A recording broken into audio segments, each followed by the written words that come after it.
Manusia hidup di muka bumi ini laksana seorang musafir yang sedang kepanasan. Ia singgah di bawah pohon. Ia merasa sejuk di bawah pohon dan melihat kiri kanan. Semakin jauh terlihat fata morgana yang kelihatannya juga menyejukkan. Akhirnya ia melangkahkan kaki menuju tempat yang dimaksudkan sebagai fata morgana tadi, namun nyatanya di sana juga kepanasan, tidak sejuk seperti yang dibayangkan. Selanjutnya seorang musafir itu pasti diberikan atau pasti memiliki bekal, dan bekal ini tentu saja terbatas, bukan milik dia sendiri, yang harus dimanfaatkan untuk membeli sesuatu dan diberikan kepada orang lain. Inilah sebuah ilustrasi dari materi yang akan kami sampaikan, yaitu mengislamkan harta. Kenapa mengislamkan harta? Karena dalam kehidupan kita sebagai muslim ini diikat dengan 5 pondasi. Yang pertama, kita harus membekali pondasi rohani kita dengan syahadat. Asyhadu an la ilaha illallah wa asyhadu anna Muhammadar Rasulullah. Ketika kita mengucapkan itu, berarti kita sedang bersaksi, memantapkan pondasi hati kita, bersyahadat bahwa tiada Tuhan yang berhak untuk diibadahi kecuali hanya Allah dan Muhammad sebagai utusannya. Kemudian yang kedua yang harus kita islamkan dalam diri kita adalah sholat.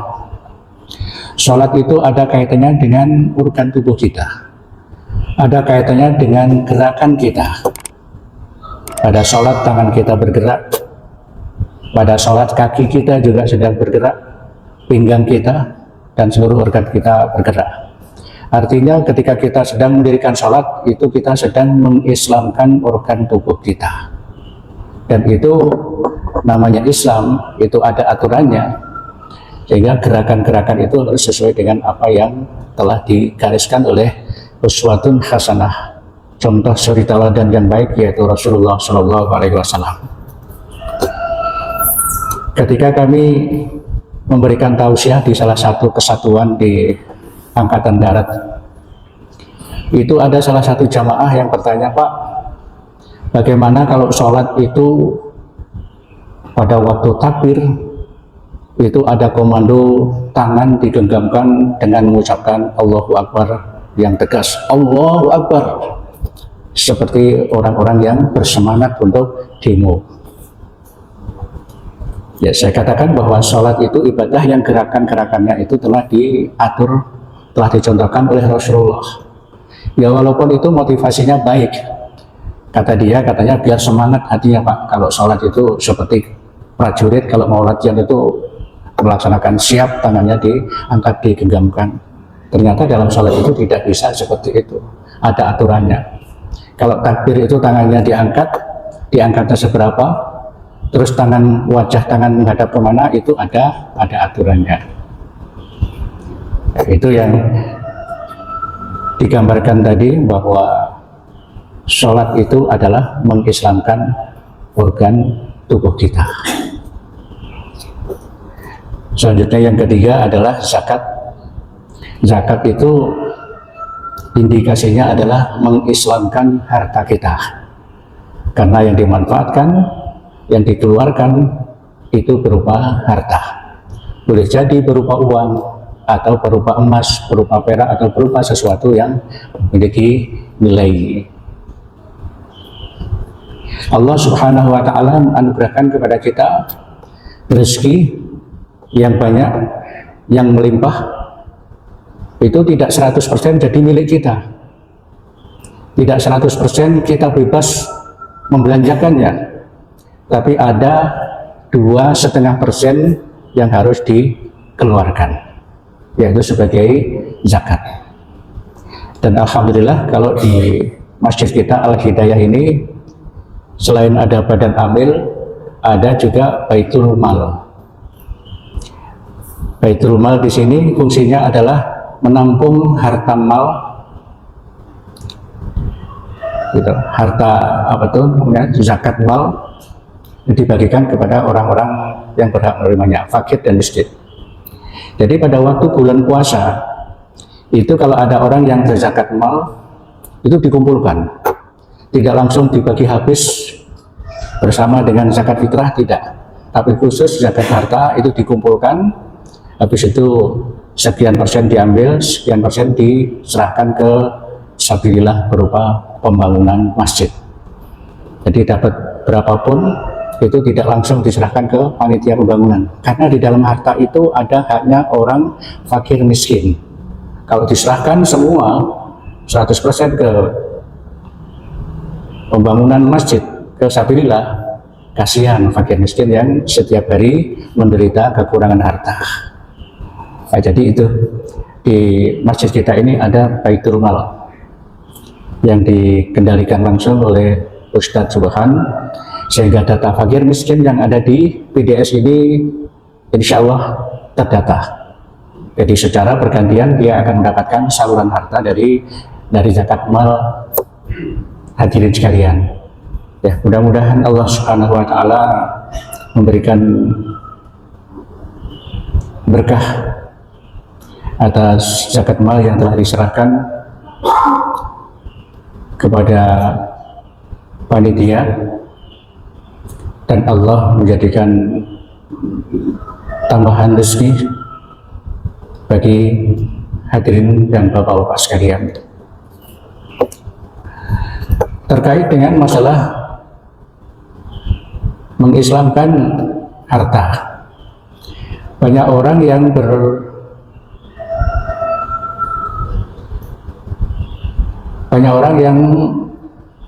menyampaikan atau berbangga hati memamerkan kekayaannya seolah-olah 100% harta itu miliknya. Coba kalau kita lihat di media itu, dia begitu bangganya memiliki kendaraan yang mewah-mewah, berapa puluh jumlahnya, memiliki perlengkapan rumah tangga yang begitu mewah, tapi kesana kemari di shooting hanya dipamerkan. Masya Allah, apabila itu yang terjadi, berarti dia telah mengkhianati Allah Subhanahu wa taala yang menitipkan harta itu pada mereka. Tapi ada lagi yang luar biasa, baru sadar ia memiliki sekitar 6 atau 7 kendaraan yang berharga mahal, semuanya didesain menjadi mobil ambulan. Saya baru dapat kiriman dari grup itu seperti itu. Semua mobil, 6 buah mobil itu didesain sebagai mobil ambulan, karena ia beranggapan bahwa orang yang membutuhkan ambulan itu adalah orang yang betul-betul kesusahan. Belum tentu ia punya mobil sendiri, belum tentu ia punya uang, sehingga mobilnya itu 6-6-nya itu dititipkan ada yang di rumah sakit, ada yang di puskesmas, ada yang di tempat-tempat lain. Semuanya dititipkan di sana, siapa saja yang memakai gratis. Masya Allah, ini salah satu cara mengislamkan hartanya, melalui menginfakkan sebagian hartanya itu untuk, dan dia merasa senang, merasa lega ketika ia mendapatkan laporan dari sopirnya bahwa pada hari ini Pak, saya mengantarkan ke sana, berapa kali ia mengantarkan jenazah atau orang sakit, dia merasa lega. Berarti bahwa harta yang sedang diislamkan itu betul-betul berada di jalan Allah Subhanahu wa taala. Demikian pula ketika kita sedang kehilangan benda yang mulai mempunyai nilai harta, itu sebenarnya teguran dari Allah Subhanahu wa taala. Semua orang disumpahi, sialan maling nyuri mobil saya, nyuri motor saya. Sumpah seperti itu sebenarnya tidak ada gunanya. Maling itu memang tugasnya seperti itu, tugasnya nyolong, tugasnya mencuri. Ya disumpahi ya tetap aja, tapi juga harus sadar bahwa maling itu hatinya digerakkan untuk mengambil harta orang yang tidak pernah mengeluarkan zakat. Kalau sadar seperti itu, kemalingan alhamdulillah harta saya diambil oleh orang yang membutuhkan. Gitu. Tapi ya jarang orang yang mempunyai pemahaman seperti itu. Yang jelas ketika kehilangan pasti hatinya gelisah, pasti hatinya ya menyumpai tadi, hatinya itu. Tapi bagi kita ketika kehilangan segeralah kembali kepada Allah. Alhamdulillah ya Allah, hati kami telah sadar bahwa Engkau telah menitipkan harta kepada kami. Ada yang tidak kami salurkan sehingga Engkau menegur kami dengan kehilangan seperti ini. Ya, ini kita harus coba belajar seperti itu. Allah Subhanahu wa taala berfirman dalam Al-Qur'anul Karim surah An-Nahl, Bismillahirrahmanirrahim, ma indakum yanfadu wa ma indallahi baqa.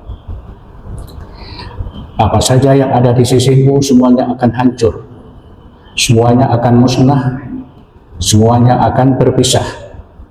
Dan apa saja yang telah engkau simpan di sisi Allah, maka itulah hartamu yang akan kekal. Jadi pada saat ini, pada detik ini, ketika ke masjid tadi membawa uang taruhlah 10.000, 50.000 atau berapapun, maka pada detik ini yang menjadi harta kita yang kekal adalah harta yang telah kita infakkan melalui kotak infak atau kita serahkan kepada orang lain. Sementara yang lain itu akan musnah. Harta yang di tabungan akan musnah. Ketika pemilik harta itu meninggal dunia, harta itu akan berpecah kepada para ahli warisnya. Ada ahli warisnya yang taat beribadah, harta itu dimanfaatkan untuk ibadah haji, umroh, bersedekah dan sebagainya. Sebagian juga ada harta yang dipakai oleh ahli warisnya untuk maksiat. Masya Allah. Jadi yang lebih selamat, yang lebih aman adalah menyalurkan harta kita ini setiap hari. Ya, walaupun nanti ketika meninggal dunia harta menjadi ahli waris, tapi kita sudah punya tabungan yang disimpan di sisi Allah Subhanahu wa taala. Hal ini sering kami sampaikan agar kita ini betul-betul tidak sadar kalau kita sedang mengislamkan harta kita. Artinya tidak sadar ini kan tidak diungkit-ungkit. Kan ada yang menyumbang itu hanya beberapa puluh ribu, tapi komennya di grup itu macam-macam. Berikan gambaran bahwa dia itu sebenarnya tidak ikhlas untuk beramal. Bahasa seharian yang kita sering dengar, orang ikhlas itu adalah orang yang buang hajat. Ketika ia buang hajat, ia tidak pernah melihat bahwa yang dibuang itu warnanya apa, bentuknya apa. Karena apa? Yang saya makan tuh barang yang enak-enak, barangkali yang keluar juga yang bagus-bagus. Tidak. Kita tidak pernah melihat apa yang keluar dari tubuh kita ketika buang hajat. Itulah orang yang ikhlas. Jadi walaupun barang yang mahal, ketika keluar itu bentuknya juga seperti itu. Nggak usah dilihat, sudah dibayangkan kayak seperti itu. Itulah yang kita jadikan bahwa keikhlasan dalam bersedekah, dalam berzakat dan sebagainya, itu ya sudah, kalau sudah keluar ya sudah kita serahkan kepada orang yang. Jangan sampai kita memberi uang kepada orang lain, kamu pakai beli apa uang yang saya kasih, kamu pakai makan apa enggak ya, sementara kebutuhan orang yang diberi itu berbeda-beda. Hadirin sekalian yang dirahmati Allah, harta yang kita miliki ini yang pertama harus kita keluarkan melalui zakat. Zakat itu artinya membersihkan. Di sana ada ketentuan-ketentuannya berupa zakat harta berapa persen, berupa emas, berupa perak, Demikian pula ada pula yang disebut dengan istilah sedekah jariyah. Sedekah itu artinya membenarkan, jariyah itu artinya berlari atau berjalan. Jadi sedekah jariyah adalah mengeluarkan harta yang harta itu pahalanya tetap mengalir. Contoh konkretnya adalah bahwa pada saat ini baru-baru saja di Al-Hidayah ini mengadakan lelang untuk pembangunan masjid ini. Yang terakhir yaitu lelang untuk pembuatan sumur bor. Jadi yang kita lelang itu, yang kita keluarkan itu statusnya adalah sedekah jariyah. Karena apa? Benda yang kita sumbang itu berupa barang yang setiap hari bisa dimanfaatkan. Selama barang atau benda itu dimanfaatkan untuk kebaikan, selama itu pula ia akan tetap mendapatkan kebaikan. Jadi mudah-mudahan sumur yang sedang dibor ini bisa mengeluarkan air yang jernih, bisa untuk bersuci, sehingga setiap kali ada orang berwudu, orang mandi, setiap itu pula kita mendapatkan aliran pahala dari Allah Subhanahu wa Ta'ala. Ini kiat untuk mengislamkan harta kita, diantaranya dengan cara seperti itu. Hadirin sekalian yang dirahmati Allah, selanjutnya selain sedekah yang kita keluarkan berupa sedekah jariyah, ada sedekah yang bersifat umum, artinya memberikan sesuatu kepada orang lain yang benda itu sifatnya tidak kekal, di antaranya berupa makanan, berupa minuman, atau berupa apa saja yang bersifatnya hanya sementara, itu juga mempunyai nilai sedekah. Sementara kalau ada istilah infak, infak itu artinya belanja. Infak, nafkah itu satu akar kata, artinya membelanjakan. Kalau harta itu disalurkan kepada anak, kepada istri, kepada orang lain, ya itu dikatakan sebagai infak. Atau ke masjid yang sifatnya umum berupa di kota infak dan sebagainya, jadi membelanjakan harta secara umum. Kalau secara khusus tadi yang jariyah tadi itu memang bendanya, jadi namanya dilelang itu pasti benda-benda yang kekal. Seperti dulu pernah dilelang itu keramik yang ada di sekitar kita, yang ada di lantai kita, dan itu Masya Allah luar biasa tanggapannya. Untuk keramik itu nggak sampai 3 hari sudah terpenuhi. Untuk lelang sumur bor kemarin yang targetnya hanya 50 juta, itu kalau saya hitung 3-4 jam itu sudah terpenuhi 53 juta. Tapi ada yang nambah terus dan alhamdulillah sampai sekarang akhirnya 93 Pak ya, sekitar 93. Sehingga nanti uang itu selain pakai sumur bor ditambah dengan fasilitasnya termasuk filternya, kalau masih ada sisa lagi, uang sedekah jariyahnya itu akan digabungkan ke pembangunan mungkin tempat wudhu atau proyek kita. Yang jelas uang yang disalurkan melalui sedekah jariyah ini akan diberikan dengan bentuk atau akan disalurkan pada benda yang kekal. Perlu diketahui bahwa di tempat kita ini Bapak, ketika air mati itu pernah dihitung yang ikut mandi di sini itu sekitar orang 20. Jadi kalau air habis itu jangan menyalahkan orang wudhu. Jangan menyalahkan orang wudhu, dipakai wudhu habis, bukan. Dipakai untuk mandi. Dan mandi itu kalau mandi wajib itu kan hukumnya wajib juga, harus disediakan. Namanya orang sholat kalau nggak mandi wajib, dia sedang sunut, kan nggak sah sholatnya. Ya, sehingga dengan terpaksa bahwa wudhu di tempat kita walaupun airnya tipis, Pak D itu nggak berani menegur. Ya, kalau mandinya nggak ke masjid ini, mandi kemana? Ya begitu. Jadi wudhu dan mandi ini kebutuhan untuk bersuci. Ya, jadi pernah ada yang melaporkan bahwa yang mandi di tempat kita ini ada sekitar kadang-kadang satu hari satu malam itu 20 orang, bahkan kadang-kadang tengah malam datang untuk mandi, dan itu kita ikhlaskan karena memang salah satu penyaluran harta kita adalah untuk kebaikan beribadah di masjid kita. Hadirin sekalian yang dirahmati Allah, selanjutnya Allah Subhanahu wa Ta'ala menjadikan harta kita ini dimintai pertanggungjawaban di akhirat kelak.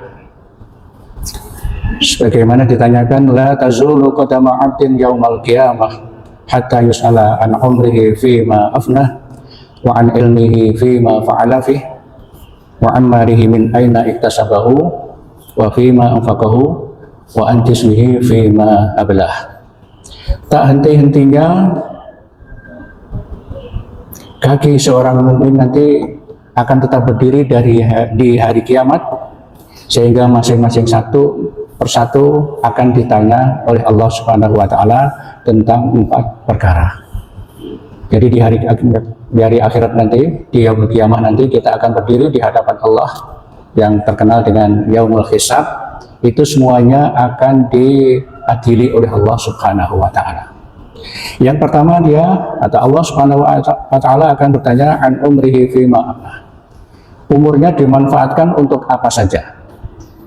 Apakah hanya untuk bersenang-senang, memikirkan harta, memikirkan kesenangan, memikirkan konten, atau untuk apa? Umur kita ini ternyata akan dimintai tanggung jawab oleh Allah.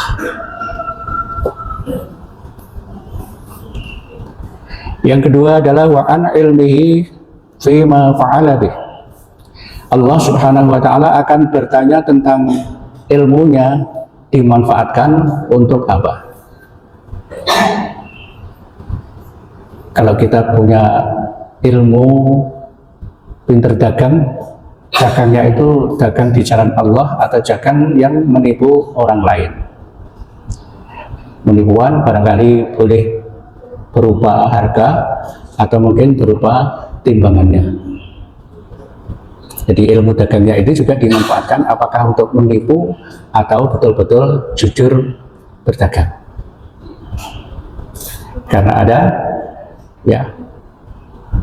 orang yang beli tertulis 1 kilo ternyata kurang dari 1 kilo. Itu ada risiko di hadapan Allah Subhanahu wa Ta'ala karena dia telah menipu terkait dengan ilmu dagangnya yang disalahgunakan. Yang ketiga, amalihi min aina iktasabahu wa fima anfaqahu.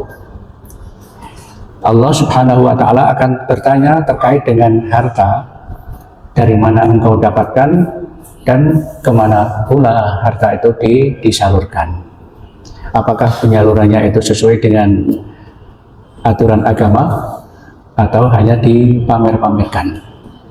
Bayangkan kalau harta jumlahnya triliunan seperti yang sekarang ini dibikin konten, punya kekayaan miliaran, triliunan, dan di situ nggak pernah dijakatkan, Masya Allah. Itu pertanggungjawabannya akan luar biasa beratnya di hadapan Allah Subhanahu wa Ta'ala. Dan sekecil apapun yang dimiliki semuanya diketahui oleh Allah. Jadi mudah-mudahan kita semua lebih berhati-hati terkait dengan masalah menerima dan menyalurkan harta.